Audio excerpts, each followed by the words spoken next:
Thank you so much to my good friend Jan, and for the incredible leadership of Congressman Carson and Congresswoman Jayapal. I really sincerely appreciate all of you understanding our shared humanity and fully seeing Palestinians as deserving to live.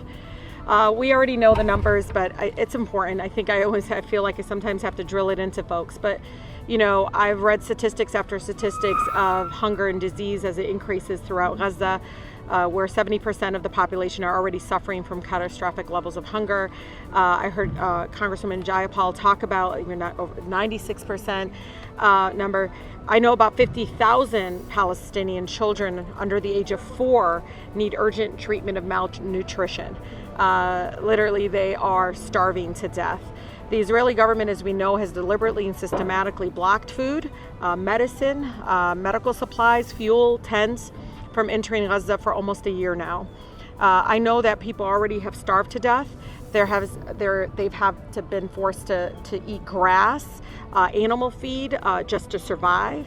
I don't know about you all, but you know, I look at different moments where different groups on the ground may be able to provide food, and all you see is children, not adults, children through these fence lines with empty pots and pans. It's horrifying, the images of just desperation on their face. And so what we're witnessing continues the use of starvation as a weapon of war, which we all know is a war crime. The starvation is a result of the intentional targeting of local food production, as we know, and infrastructure, obstruction of aid convoys that continue not only by the Israeli government, but right-wing settlers trying to stop the delivery of food and medical services and aid that's needed. We know, again, over 1,500 hospital beds in Gaza remain in operation, only 1,500 for a population of more than 2 million people.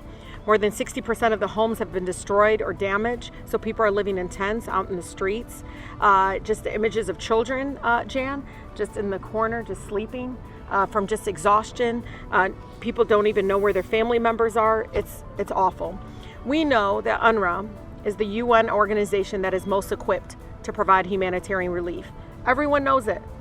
Everyone knows it. UNRWA is the only one that can effectively do it. It's the only one organization that has the capabilities to deliver the humanitarian aid and food that is needed.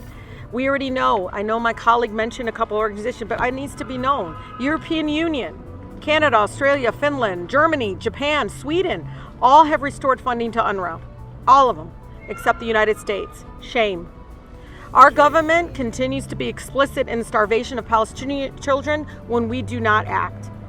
This bill, again, I proudly support, would restore the funding for UNRWA.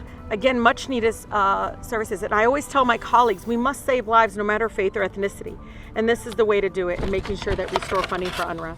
Thank you so much. And I want to, again, thank the allies that are in Congress speaking up. The fact that we have this many folks supporting the bill is tremendous. So thank you again for your leadership on that.